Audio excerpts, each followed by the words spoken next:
Es un gusto recibir a la diputada Ana Olivera, integrante del Partido Comunista, Frente Amplio. Se despidió de la Cámara de Representantes, anunció que dejará su banca el 1 de marzo, era algo que había planteado desde que se incorporó a la lista. Dijo, bueno, yo voy a estar en el año del presupuesto y después me voy, hay que hacer recambio. Bienvenida, Ana Olivera, un gusto. Muchas gracias. Sí, aparte lo hablamos en el último programa, en el que estuve aquí, y justamente, bueno, quedamos que iba a volver, y hace no sé cuánto que arreglamos que hoy estaba acá, con todas las cosas que pasaron en el medio, así que... De todo ha pasado en el mundo. Sí, te iba a preguntar, ¿cómo estás viendo el continente? Porque... es realmente muy preocupante todo lo que está pasando, no solo en Venezuela, sino también el decaimiento de la democracia, de la creencia de los latinoamericanos, ni que hablar, en el sistema democrático. ¿Cómo estás viendo todo? Y cómo has visto también, y vamos por partes por supuesto, al gobierno, al Poder Ejecutivo, a partir de lo que ocurrió cuando Estados Unidos invadió Venezuela, ingresó a Venezuela, hizo este ataque militar y se lleva detenido a Nicolás Maduro? Bueno, primero que nada, me parece que es bien pertinente la pregunta de pensar en todo el continente y en el mundo en este momento, ¿no? Es decir, yo hacía tiempo que no leía tanto sobre política internacional, sobre geopolítica, que no leía documentos, de verdad que leer la nueva estrategia de seguridad nacional de Estados Unidos, la versión 2025, yo decía el otro día en la Cámara, la doctrina Monroe Plus, ¿no? O sea, pero es oficialmente dijeron que se llama el corolario Trump de la doctrina Monroe. Y es para el mundo, no es solamente, es decir, aparte específicamente habla de cada uno de los continentes, porque comienza con la definición más tremenda, que es que Estados Unidos tiene que asegurarse su poderío y ser el más fuerte del mundo, el de mayor incidencia, ¿no? Es decir, así. Y para cumplir eso, ¿tá? Donde dice que se cometieron antes enormes equivocaciones y que en realidad ha sido gracias a Trump que esta incidencia ha vuelto a estar sobre la mesa. Entonces, en esa estrategia, el tema no tiene que ver con los sistemas, no tiene que ver con autoritarismo sí, autoritarismo no tiene que ver, ni siquiera tiene que ver con el narcotráfico, más allá de lo que se diga, tiene que ver con los recursos estratégicos. Eso dice, ya lo había dicho la responsable del Atlántico Sur, ¿no? Pero en la doctrina, en esa doctrina está claramente especificado que, es decir, tienen que asegurar esos recursos estratégicos frente a los enemigos. ¿Y quiénes son los enemigos? Los enemigos son China, es Rusia, es decir, es lo que nosotros vimos con Cardama, que como había ganado la licitación de las OPB, China, Estados Unidos se opuso, dicho en el periodo pasado en Cámara, o sea, es la intervención en cada uno de los elementos. Y por otro lado, es terrible pensar que esto no es nuevo, ¿no? Es decir, te podrás imaginar que por diversos motivos el 73 estuvo en mi cabeza, ¿verdad? El 73 estuvo en mi cabeza por la caída de Allende, también por los guardias, por la guardia de Allende, que eran cubanos también, ¿no? O sea, todo eso me retrotrajo. ¿Pero vos crees que Nicolás Maduro no ingresó en una deriva autoritaria donde hoy el propio gobierno admite que tenía presos políticos? Hubo una deriva autoritaria. ¿Fue para vos lo mismo, por ejemplo, Hugo Chávez que Nicolás Maduro? Pero yo quiero terminar con tu pregunta, porque el tema Maduro sí o Maduro no nos deja ver esto otro, que es lo que te estoy diciendo. Porque la intervención de Estados Unidos no fue por la deriva autoritaria de Maduro, no fue para tratar de resolver desde afuera un problema que tienen que resolver los venezolanos desde dentro, no posibilita diálogo de ningún tipo, ¿no? Es decir, claramente después, fíjate que, es decir, empezó todo el tema con la crisis institucional, el respaldo a Corina Machado.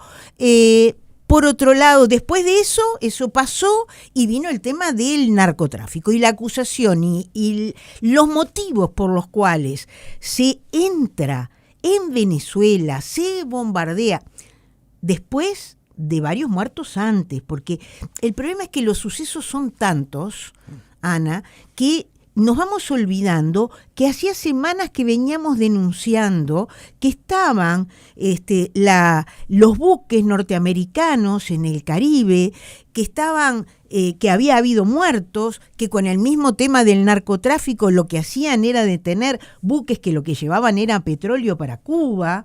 Es decir, todo eso estuvo pasando antes, ¿tá? Y después, ¿no?, de que lo acusan de que es jefe de no sé qué cosa y no sé cuánto, resulta que ni existía ese cártel, ni era el jefe, y no quiero reírme de algo serio, no, es que parece que le había entregado pasaportes a narcotraficantes. Entonces, pero digo esto. Bloqueó sus cuentas, las cuentas de él, de su esposa, de sus hijos. Hubo una deriva autoritaria, nunca pudo mostrar... No estoy hablando de que no hubo una deriva autoritaria, lo que estoy diciendo es que el problema no es Maduro sí, Maduro no. Eso es lo que estoy queriendo explicitar. Estoy queriendo explicitar, o sea, que la intervención de Estados Unidos nada tiene que ver con eso.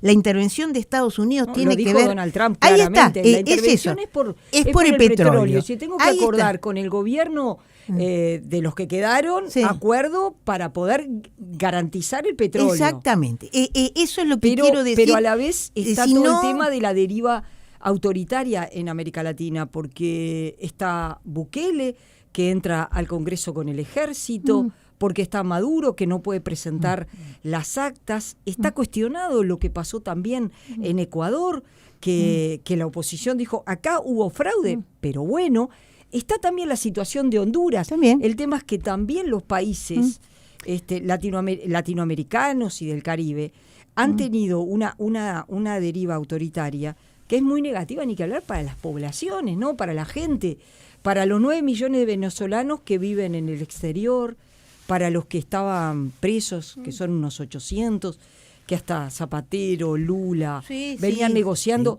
por esa libertad, ¿no? Yo creo que sí, vuelvo sobre el punto, pero en lo que sucedió el 3 de enero, es decir, no pesó esto de lo que que tú estás planteando. Lo que pesó el 3 de enero y lo que pesó el antes petróleo. Y lo que está pesando, y esa es la gran preocupación que tengo, por lo menos, que tenemos, que lo hemos manifestado porque lo discutimos en el seno del Frente Amplio cuando sacamos la declaración a fin de año sobre la presencia de los buques en el Caribe, ¿no? O sea, lo que uno tiene que pensar que esta es una decisión, es decir, que excede lo que pasa en Venezuela y que amenaza a Colombia, que amenaza a México, hablando de quienes no están, que no podrías decir que tienen una deriva autoritaria o que existe fraude, ¿no? O sea, los amenaza, pero no los atacó todavía militarmente. Todavía no, y juega con el tema del narcotráfico, también dijo con Petro. Que dice que México, le respondió la presidenta mexicana, porque Donald Trump dijo que el gobierno de México que la presidenta tiene miedo. Ahí hay un componente quizás de género también, ¿no? Que la presidenta tiene miedo, que los cárteles dominan México, pero hoy con varias noticias se quiere dejar traslucir, y eso es lo otro que me ha preocupado, también que Petro, después de la conversación, es decir, como que está prevenido y como que tuvo miedo de que a él le pasara lo mismo que a Trump. Entonces también estamos bombardeados. no sé si a ti te pasa, a mí me pasó estos días, de que al final vos decías, es decir, ¿y qué es verdad y qué no es verdad de todo lo que se está diciendo? A ver, si uno sigue X, hay tantos análisis, hay tantas opiniones, hay tantos... uno sí es cierto que hay muchísima información. Yo ayer estaba leyendo lo que yo te decía, por ejemplo, ¿no? Ayer El País de Madrid titulaba que Suiza bloqueó las cuentas personales del dinero que tiene la familia Maduro. No sé si, entonces, son también gobernantes que pierden la credibilidad. No hay venezolanos defendiendo. Yo no tengo duda de que existe una crisis institucional en Venezuela de ningún tipo. Hace mucho tiempo. Hace mucho tiempo que existen otras cosas, ¿no? O sea, si vos pensás desde el año 2014, es decir, existe un asedio permanente económico sobre Venezuela. Eso también es real. Existe un bloqueo, ahora se bloquearán las cuentas de Maduro en Suiza, pero estaban bloqueadas las cuentas de Venezuela. Es decir, hubo asedio financiero, económico, o sea, de todo tipo. No tuvieron acceso a las vacunas, igual que Cuba, ¿verdad? Cuando el COVID. O sea, hay mucha cantidad, es una situación que por eso yo digo que tenemos que poder analizarla en toda su complejidad. Uruguay, que es de lo que más conozco de la época entre el 16 y el 19, que fueron momentos difíciles, y siempre recuerdo a Nin Noboa diciendo, es decir, acá lo que hay que asegurar es que haya diálogo. Acá no va a venir de afuera ninguna solución. Acá hay que generar y por lo tanto no hay que arrinconar. Siempre me acordé de esa frase en esa época que yo integraba el Ejecutivo. ¿Y ¿verdad? ¿Vos crees que fue la estrategia de el gobierno uruguayo de buscar un diálogo, no arrinconar a Venezuela? ¿Pensás que fue Desde por ahí? El punto de vista del comunicado que sale del gobierno, de lo que sé, de la reunión del Consejo de Ministros extraordinario y de la declaración en conjunto con los otros países, yo creo que ese es el sentido. Yo creo que ese es el sentido. O sea, no va a salir ninguna solución que no sea acordada por los propios venezolanos. Nosotros sabemos que eso es así. Y entonces hay que generar las condiciones para eso. ¿Te sorprendió que Trump, porque yo también leí análisis al respecto, ¿no? Es una nueva modalidad, no es la modalidad que se utilizó en el pasado. ¿Te sorprendió que Trump acordara con Delcy Rodríguez, con su hermano, y que estén todos ahí? Es como una se podría decir una tensa calma, porque en definitiva le empezaron a entregar el petróleo. Él armó un cronograma de cómo seguir, pero acordó con ellos. Yo creo que hay mucha información que nos falta, Ana, porque a su vez lees otras informaciones que dicen que en realidad las conversaciones por el tema del petróleo, porque la infraestructura está deteriorada y Venezuela necesitaba abordar el tema de la infraestructura. Una Venezuela igual que el último año creció más que cualquier país de América Latina, su crecimiento, ¿no? Pero que tenía un problema real con la infraestructura del petróleo, venía conversando con Maduro, con Estados Unidos, ese tema, antes de acuerdo con Delcy. O sea, no es que ahora vino esto. Entonces, yo creo que la prensa norteamericana publicó que la conversación entre Maduro y Donald Trump tenía mucho tiempo, pero que Maduro no cumplía con lo que Donald Trump le pedía, que era evidentemente enviar el petróleo hacia Estados Unidos. Una vez que Maduro cae, acuerdan con la actual solamente una corrección, ¿no? Porque yo no quiero dejar de olvidar. Maduro no cae, Maduro es secuestrado. Maduro es secuestrado y es llevado a Estados Unidos. Es un hecho gravísimo que no podemos minimizar. Pero él no secuestró también el gobierno.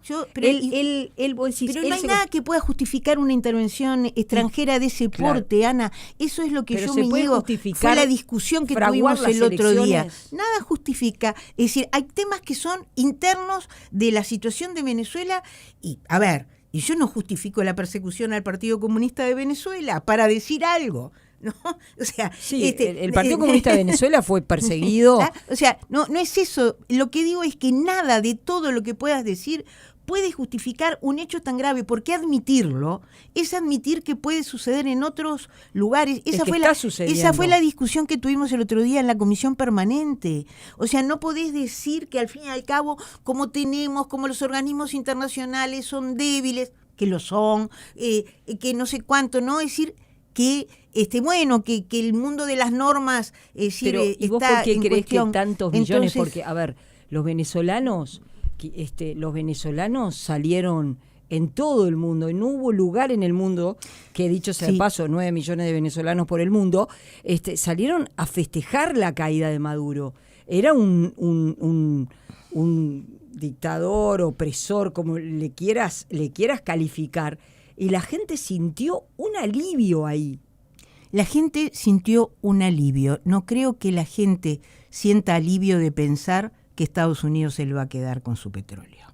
Yo no creo que sienta alivio de pensar, yo no lo sentiría, de que van a ser un protectorado. No creo, o sea, porque ¿cuáles son los intereses que están atrás? Es eso lo que yo digo, que todavía no tenemos suficiente información. Es una estrategia. Es decir, no hay plazos, ¿no? Es una estrategia, porque está toda la tesis, ¿no? Maduro fue traicionado, no fue traicionado.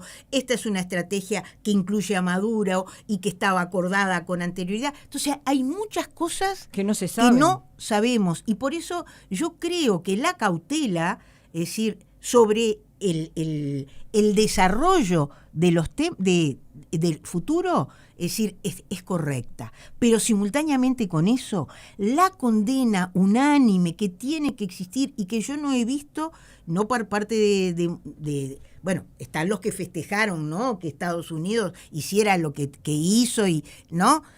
Por favor, ¿no? Pero yo creo que realmente no podemos sentir y sentirnos contentos de tener un gendarme, ¿verdad? Es decir, que defina nuestros destinos, porque no los resuelve. Y cuando no, después de ahí, no crece el pasto. Yo pienso, a ver, pensemos en todos los actos fallidos en los cuales Estados Unidos incurrió con Irak, en la que se incurrió no solo Estados Unidos, lo de Libia.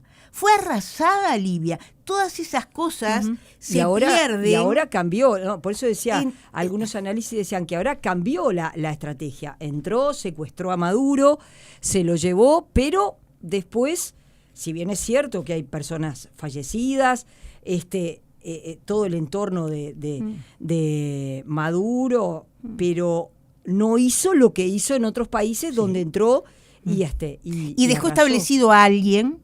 Vamos a ver qué pasa en su conversación con Corina Machado, que dice que va a ser en 15 días, ¿no?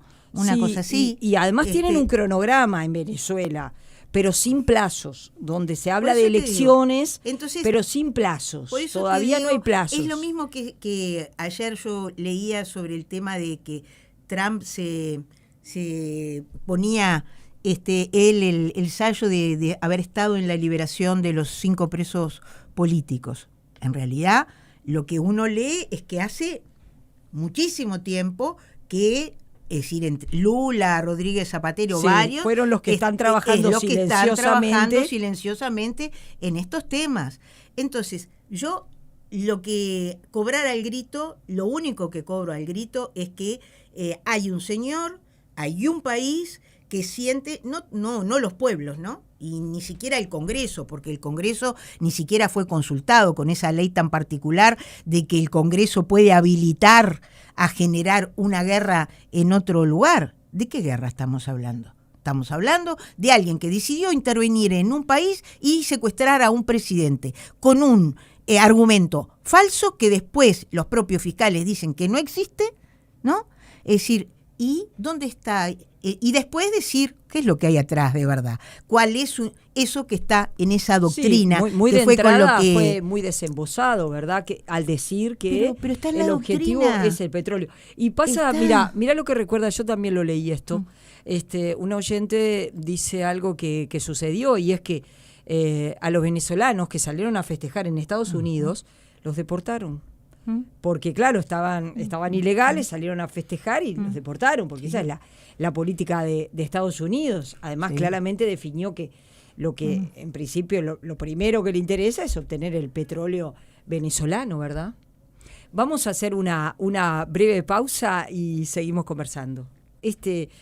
Ha sido un comienzo de año muy, muy movido a partir de lo que ocurrió con el secuestro de Nicolás Maduro, con el ataque militar de Estados Unidos encabezado por Donald Trump. Eso ha copado la agenda, pero bueno, durante todo este año Ana estuvo como coordinadora de la bancada del Frente Amplio.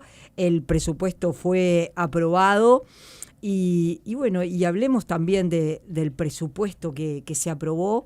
Yo leí algunas declaraciones del PIT-CNT, decía concretamente de Marcelo Abdala, y él decía, sí, hay mejoras, pero nosotros queremos un país que construya un modelo de igualdad y no está en este presupuesto. Hay un modelo de desigualdad que persiste.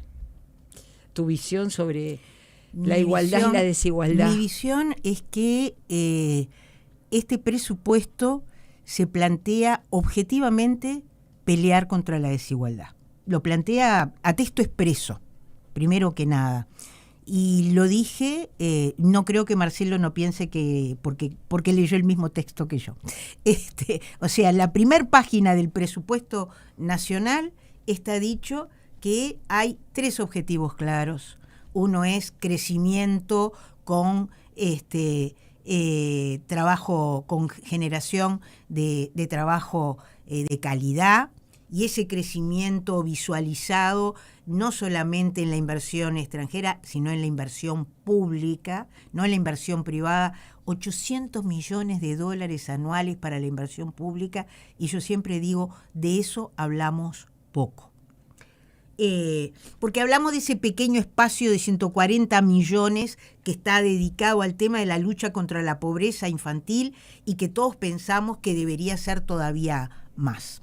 Primero, pero esto otro que genera trabajo de calidad, yo siempre digo, cuando hablan de que las transferencias monetarias, le digo, en este país se salió de la pobreza, y movimos los indicadores de desigualdad porque tuvimos un crecimiento salarial importantísimo y crecimiento en el trabajo y crecimiento de aportantes al Banco de Previsión Social. Todo eso, como hoy hablábamos, son de las cosas que se difuminan. ¿Y qué son esos 800 millones que esos 800 millones son las inversiones en cada uno de los departamentos, dicho departamento por departamento del Ministerio de Transporte y Obras Públicas, vinculado con todo tipo de caminería y obras estructurantes, porque entre otras cosas tiene como objetivo también la salida de la producción. Tiene que ver con el tema del transporte metropolitano y tiene que ver con todo el tema vinculado con el agua y las obras que se van a hacer en relación al agua. Esos son los 800 millones de dólares anuales básicamente de lo que se considera inversión dura, ¿verdad? Después de eso, y eso, como todos sabemos, genera trabajo en la construcción, es trabajo de calidad. 2025 fue un año complicado. Cuando uno mira el crecimiento económico, la construcción tiene un impacto negativo porque no hay grandes obras en este momento. Y bueno, la construcción cayó un 3%. Lo que pasa es que en el año 25, y eso es algo que he tratado en las recorridas de explicitar, nosotros teníamos prácticamente, no es que teníamos el presupuesto del año pasado, teníamos el presupuesto prácticamente gastado. Yo soy de las que estuve buscando de dónde sacar plata para, lo habíamos hablado otra vez, para redistribuir. Y encontré un nicho ahí que decía que había como 2.600 millones de pesos del Fondo de Inasistencias de ANEP para sacar de ahí, aunque vos decís, pero a la ANEP no le voy a sacar, pero pensando en la redistribución. No, los 2.600 millones del Fondo de Inasistencias estaban comprometidos para el 25 y están comprometidos para el 26 también. Entonces, o sea, este año, el año que terminó, fue un año en el que hubo que hacer mucho malabarismo, que hubo que pagar cosas que no se sabía que iba a haber que pagar. Todo eso sucedió.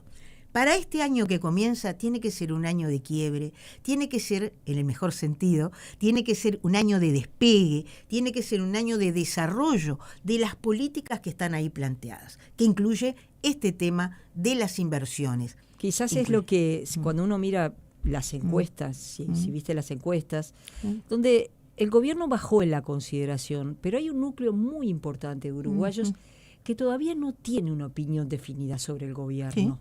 No dice ni que está bien ni que está mal. Está la expectativa. Y quizás está esa expectativa que 2026 pueda tener un papel importante. Pero es que el otro día estuvo O'Donnell y estuvo Valcorba y Cristina Lustenberg en la comisión permanente, y volvió a explicitar, Gabriel, pero a ver, ¿ustedes de qué están hablando? ¿Ustedes saben de lo que quedó mirando, ¿no?, a la oposición? ¿Ustedes saben que nos dijeron que íbamos a tener este año un déficit del 2,8 por el 25, y el déficit es mayor a un 4%, ¿no? Es decir, de eso se trata. Entonces, ese es un punto. Pero el otro punto está vinculado, yendo a tu planteo, a el tema de la protección social para combatir la pobreza y la desigualdad. Y en eso es bien interesante, porque vos tenés todo el tema, entonces no sigas con las transferencias monetarias, vuelvo a decir, hay un núcleo pequeño siempre que sale de la pobreza por las transferencias. Esa asistencia la tenés que dar mientras disponés otras maneras de trabajar. Porque la ausencia del Estado en los 5 años en los barrios, en las localidades, con sus equipos, se notó. Pero ¿sabés dónde está planteado? En el propio presupuesto y con cifras cuánto vamos a mover la desigualdad. En el tema salarial, en el tema del trabajo, ahí está planteado cómo vamos a abordar el tema de los 25.000 pesistas, ¿verdad? De aquí al final del quinquenio está planteado que vas a mover 0,9, que es una enormidad, el indicador de la desigualdad a partir de la política salarial respecto a los salarios más sumergidos de todo. Entonces hay objetivos claros. Entonces hay otros temas que están en discusión y que no están contrapuestos. Yo lo he dicho muchas veces, porque para hacer lo que vamos a hacer se precisaban recursos, ¿no? Entonces, en realidad, también la central sindical, además de eso que dice el Marcelo Turco Abdala, es decir, también dijo, acá no hay un ajuste sobre los trabajadores. También dijo eso. Es decir, acá, el tema de dónde sacar los recursos, no, los recursos no salen ni de reducir el salario, ni de reducir los recursos de los ministerios. Porque nosotros nos olvidamos que en el 2020 se le redujo el 15% a cada ministerio. Es al revés, se crece en la mayoría. ¿Estás de acuerdo con los cambios en el FONASA? Pero déjame terminar. Sí. Entonces, en relación al tema de los impuestos, es decir, acá, ¿a quién se carga? Y yo creo que estuvo bien, porque empezamos tímidamente a hablar del tema de los impuestos y finalmente todos asumimos que había impuestos, el impuesto global que se imponía a las transnacionales, que había impuestos que se ponía a las transferencias que hacían los que tenían depósitos en el exterior, que había los residentes fiscales y que de ahí vamos a sacar más de 400 millones de dólares anuales a partir del 27. Entonces, esto no es menor. Eso es contrapuesta con las otras discusiones que tenemos de gravar al 1%, para decir todo. No es contrapuesto, en absoluto es contrapuesto. Hay una decisión y una búsqueda en el propio Frente Amplio. En marzo vamos a tener un informe de la comisión que está abordando el tema con diferentes visiones de cómo mirar el tema tributario en este país. Y creo que tenemos que desdramatizar, por lo tanto, el debate sobre este tema. En el tema del FONASA, que sabés que no me gusta rehuir las preguntas. Tuvimos el otro día el debate en el tema del FONASA. Lo primero de todo, y bueno, yo intervine en la discusión porque parece que hubiéramos nacido con FONASA, ¿no? Y nadie se acuerda que hoy tenemos un Sistema Nacional Integrado de Salud que fue parte del plan de equidad que logró mover los indicadores de la desigualdad. Nadie se acuerda que si vos eras jubilado, o bien tenías el carné de pobre que te habilitaba a ir al hospital, o bien te pagabas la mutualista o no tenías nada. Bueno, todos, es decir, la incorporación en el sistema, que tenía 600.000 personas, el otro día se discutió continuidad de DICE o no continuidad de DICE. Cero continuidad de DICE. Esto fue una creación que implicó pasar de 600.000 personas con una cobertura, que eran los privados, además. Yo era docente, ¿no? Fui docente, 24 años de ejercicio de la docencia. ¿Sabés lo que me pagaba secundaria? Me pagaba una parte de la cuota mutual siempre y cuando presentara los recibos, para decir todo. Entonces pasamos a tener más de 2 millones de personas con la cobertura del FONASA, los trabajadores, los hijos menores de 18 años, los concubinas, cónyuges, jubilados. Entonces, eso es lo que llevó a que nosotros, junto con la reforma jubilatoria del 2007, junto con la asignación familiar del plan de equidad y con la reforma tributaria, lográramos disminuir la pobreza en los índices que la disminuimos y la desigualdad. Entonces, el FONASA, que es la devolución de lo que de alguna manera te descuentan de más, no, en realidad no lo perciben todos, y yo no quiero menospreciar a los 150.000 que reciben la devolución. No es eso, no es que no me importen, ¿tá? Pero en realidad lo que se explicitó es que hay un cálculo que hay que ajustar. Porque, ¿sabés cuándo se terminó de incorporar la gente al FONASA? Pues yo el otro día discutí eso inclusive con los propios compañeros, porque me comprende la general de la ley, estuve en 2007, en 2008 en este debate. Me tocó, de casualidad en la vida, era la subsecretaria del MIDES y fui parte del equipo que trabajó sobre los temas del plan de equidad.